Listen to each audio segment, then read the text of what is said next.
Welcome to the Great Language Partner podcast. I'm Katja. And I'm Nicole. We are two neurodiversity-affirming speech therapists on a mission to bring joy to your autistic child's communication journey. Separately, we've helped hundreds of neurodivergent kids become confident communicators, but we know we can make an even bigger impact together. Whether you're a parent or professional, we're here for you as you navigate your unique journey. We'll talk all things gestalt language development, sensory processing, and beyond as we share practical tips and inspiring stories to help you become your child or student's greatest language partner. Let's create a more understanding, supportive, and affirming world for autistic kids. One conversation at a time.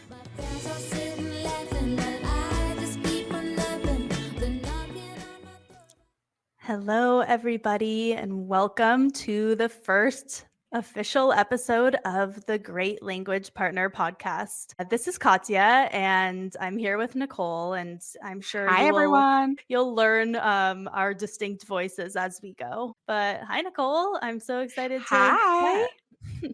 Yeah, this has been months in the making, so it's really exciting to be finally sitting here ready to chat. Yeah, it has been a long time in the making, and I know the idea of having a podcast has been in both of our minds for even longer than that. Yeah, it's been a dream. When you reached out to me and we had started becoming friends, which for everybody listening, Katya and I have never met in person. We are on separate coasts, opposite coasts. And we started to connect on social media and just became friends quickly. And she said to me, have you ever thought of doing a podcast? And I'm like, have I ever thought of doing a podcast? I have a microphone. I'm ready. And the rest is history. So yeah, it's been a dream for me and for you too, right? yeah. Yeah, I have, constantly a million ideas in my head, and I just kind of throw them out there and see what sticks. But I was really excited when I threw this out there, and I didn't expect you to be so gung ho, and you were, and here we are. Here we are. I know it's really cool. But yeah, so we're going to cover so much on this podcast, right? Also, it's called the Great Language Partner podcast, but we're going to get into so much more than just communication, but that'll definitely be our kind of focal point because we're speech therapists. Yeah, we're both speech therapists, so we definitely have that lens, and we'll bring that into all of the conversations or our knowledge about language supports. But yeah, our goal is to really go beyond that. Our goal is to support autistic kids holistically and chat with parents and a wide variety of other professionals and really talk about all things autism, right? Sensory and everything in between. Yeah, there's so much to talk about. And we both have like a very similar style to the way that we support our clients and their families and kind of view our role. But I'm sure we have also very different experiences along the way and kind of what has led us to this point. But I think about the fact that when I was in college and looking into a career that would help me to follow my dream, which was always to be a teacher. I always wanted to be a teacher, but I just fell in love with speech therapy once I kind of learned about it in college. And even at that point, graduating college, I still had like no idea what a speech therapist actually would do in day-to-day life. And so I remember graduating, starting grad school and doing the 2 years in grad school and still having very minimal understanding of what I would actually be doing in my career because learning all of the like theory and the history and the topics that come up in graduate school, I'm like, okay, but what do I do with the kid that's in front of me? And there was one experience that I had in grad school that I feel like really transformed where I ended up ultimately. We weren't supposed to work while in grad school, but some of us had to. And I took a job working with a little boy, Cole, and he's not little anymore. This was 10 years ago, but he was little at the time. His name was Cole. He's autistic. He was non speaking, minimally speaking, had an AAC device. And I was, I guess you could call it like a habilitation therapist. So again, didn't really even know what my role was for that job, but I took it on. It was sort of like a one-to-one thing, but I would go to his home. So I would help him get ready for school in the morning. I would meet him when he got off the bus in the afternoon, and then I would help him go through his routine, whether we were going somewhere or staying home. But I was kind of just there as part of his family. But now looking back, they took me in like with open arms. I had never met an autistic person before. I had no understanding of autism at all. And Cole's family, you know, from the minute they interviewed me and brought me on, they were just so warm and open to me and really taught me a lot of the fundamental things that I now use in my career. And it's like, I just think back to that experience. Like, had I not met Cole and fallen so in love with the whole family and just became like so in there, like being there for really tough moments, being there for really fun moments, like, and seeing what families need and what they do on a day to day basis, I feel like that really opened my eyes to what I would ultimately want to do. And Cole, like, and I were like besties. And I still think of those days and I just think, like, God, I had no idea what I was doing. But I think the one thing that I did then that I still do is just like treat everybody with respect, follow their interests, and be playful. And so, I think that whenever somebody asks me, like, how did I end up here? I always think of Cole because the two of us were just learning together, and his family really did like teach me a lot of what I knew, a lot more than what I actually was learning in the books. And so I'm always just like eternally grateful for Cole because that set me on the path of wanting to advocate and connect with my autistic students. And I think pretty much all of my 10 years I've exclusively worked with autistic kids. So it's just been like such a journey. But do you have anybody like a Cole in your life? Who's your Cole? Yeah, I love that story, Nicole. I didn't know that Yeah. one.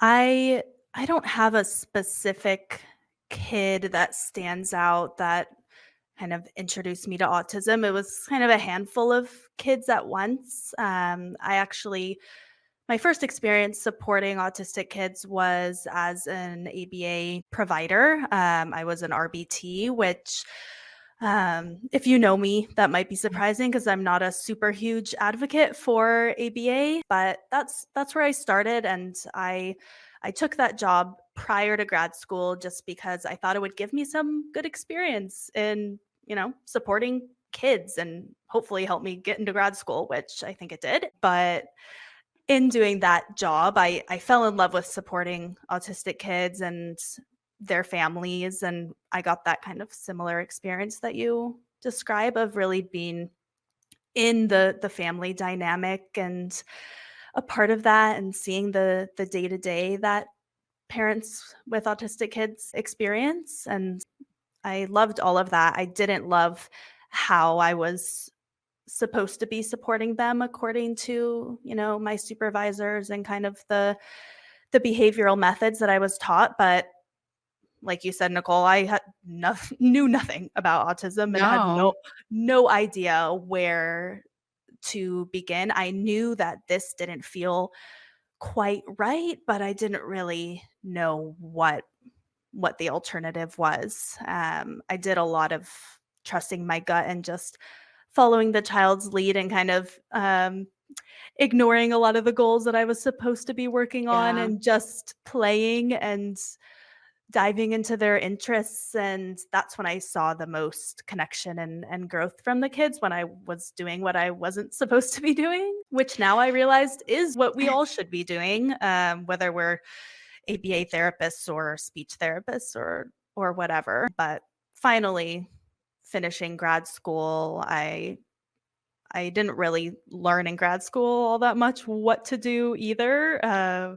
much of what I learned was still very behavioral when it came to supporting autistic kids. So it wasn't till my first job that I, thanks to Instagram, started to discover what child-led play was and neurodiversity affirming practices and gestalt language, and then everything started to shift for me, and I really took to Instagram to kind of share that. And looking back, I didn't know anything, but I shared what I was learning, and that's always kind of been my goal, is to not claim to know everything, but share with others what I am learning, because that excites me. It brings me joy to share as I go. I'm excited to bring that to a bigger level here and be able to share more than I can in a short clip on Instagram. So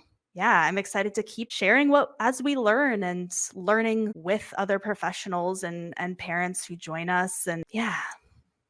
I mean, we don't know everything, but you and I both, from the interviews that we do and the people that we talk to, we are like seeking this knowledge and sharing it with people as we're also learning it. There's been so many times in planning this podcast where I've been like, oh my gosh, I never even knew about this resource or this idea. And it's not just something that we talk about, but being able to take what we're talking about here and putting it into practice. But the one thing that you said about when you first started and you were in that behavioral kind of program, and you were supposed to be following these plans, but maybe not always delivering it the way that you were told to, it reminds me so much of when I did my clinical practicum in grad school. So, for anybody listening who's not a speech therapist, when you are in your 2-year grad program, you do these kind of like rotations where you have to be a student at different locations. So, I did one in a hospital, in a school, and this was at a school for special education only. And that setting, I quickly learned that that would never fly with me the way that it was being implemented. Even though I was just a student and I didn't have any say, I was really disturbed by some of the things that I was being expected to do or say to these kids. And I will never forget, there was this one child, he was probably middle school or high school aged. And when I first came in as the student clinician, so I was finally taking over the sessions, he would say to me, "My head hurts, my head hurts, my head hurts." And I would say, oh my gosh, like we need to get, I'll call him Johnny, like we need to get Johnny to the nurse because he's saying his head hurts." And everybody there was like, "Ah, he just always says that. He's fine. His head doesn't hurt. He's fine." And I would go home at the end of the day and be sick to my stomach and be like, "But what if it does hurt?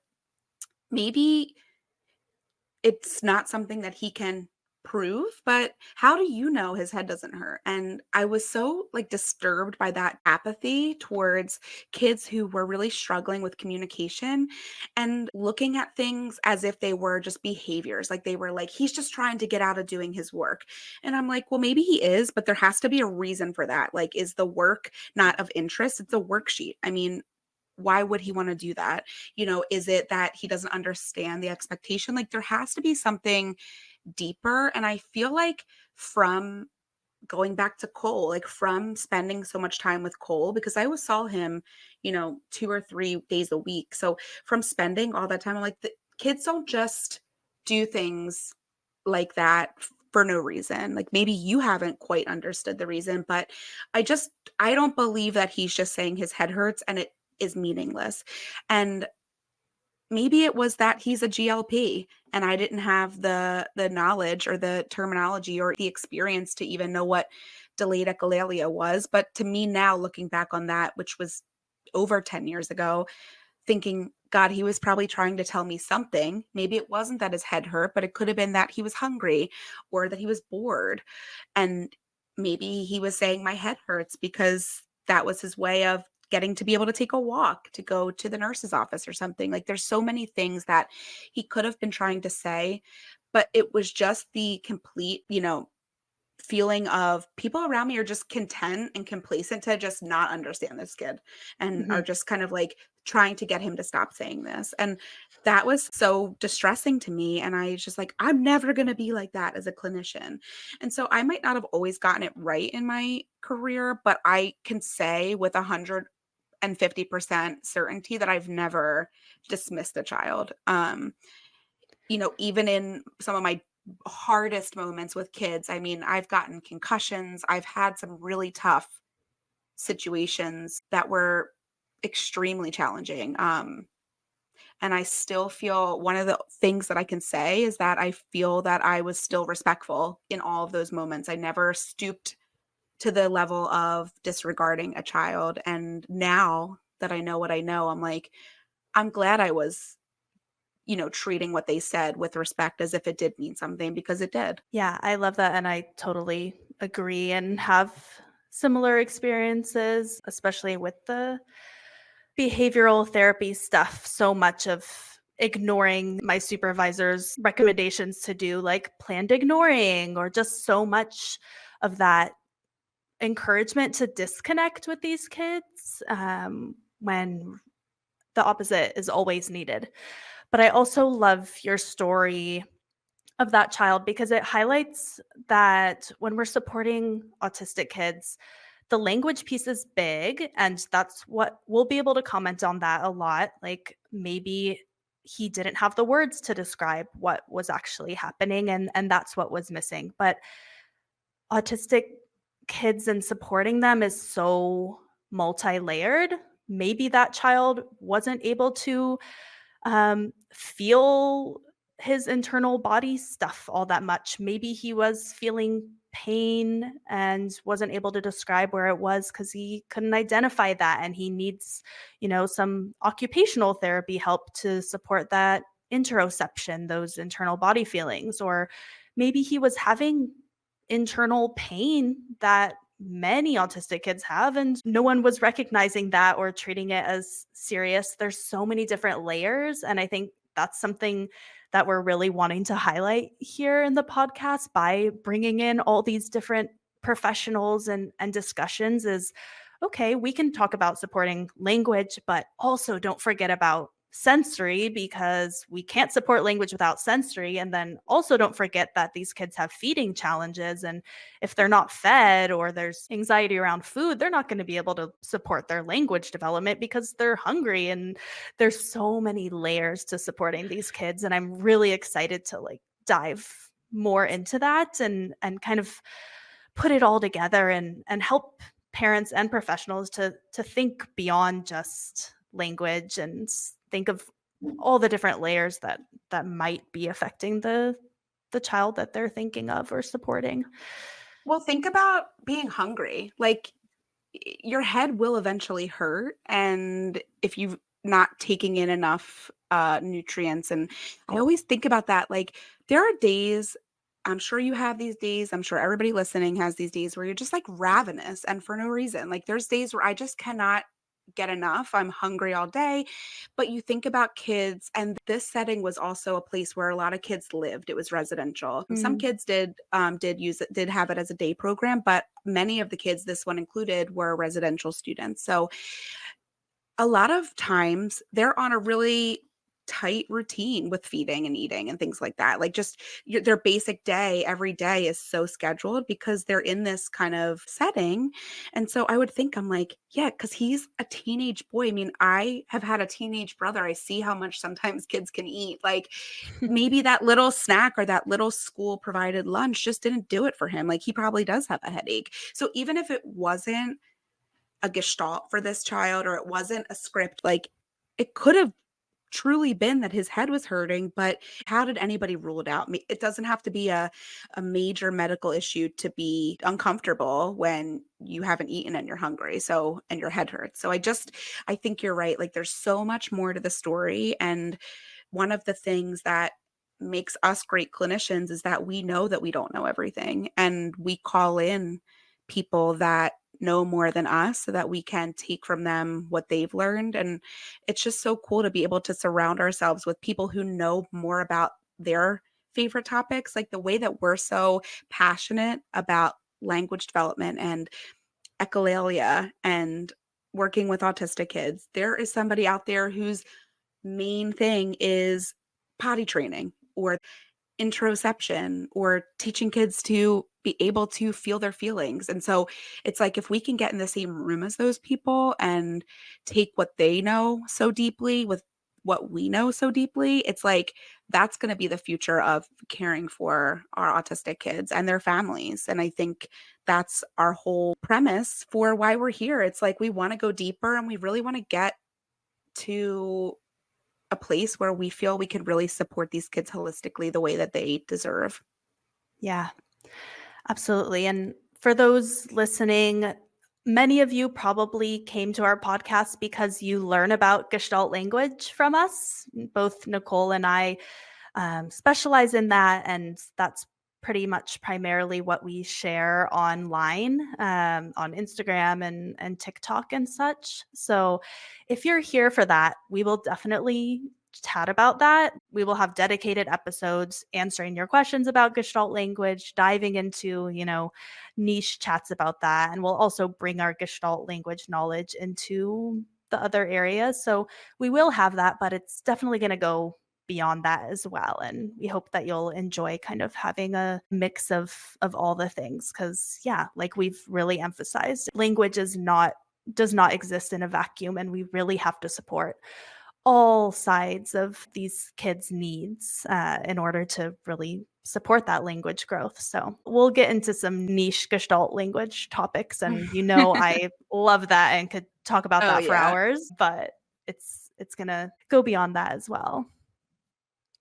Yeah, I think we'll really do a nice job of combining everything. And, we recognize that the people listening to this podcast may have different needs and different backgrounds. I'm sure there are many parents listening and professionals, and some of you may be really experienced in the speech therapy topics that we know. And some of you it may be the first time you're hearing of them. So no matter who you are, kind of where you're starting, we want this to feel like you are just here hanging out with us, learning with us, and recognizing that some of the things that we have been taught are not correct, and it's okay to learn and unlearn and evolve. And that's kind of the whole thing, and the whole reason that we're here is that we can continue to evolve and share what we know with a wider audience. So we are just so excited to finally be here recording this, and we know that there is so much amazing knowledge and conversations in store for all of you listening. Yeah, we're really excited to have you all here with us and continue learning together. Yeah, we have some of the coolest people coming on this podcast. Yes. Like some of the people who have said yes, I am, have been really, really exciting for us to, get to meet for the first time and get to learn with and from. So listeners, you're in for a treat because we got to talk to some people that I've been looking up to for my whole career. And that is such a cool feeling, and hopefully you'll get as much from it as we have, and you'll hear some really amazing interviews and also some episodes that are just conversations between Katja and I where we really go deeper, and hopefully sometimes you'll laugh and not too much crying, but you may hear some emotional topics, and our goal is to really go to those deeper levels and not stay on the surface. Yeah. I can't wait. I'm so excited. Me too, Nicole. I'm so stoked. Yeah, we'll see you guys in See the you next soon. episodes.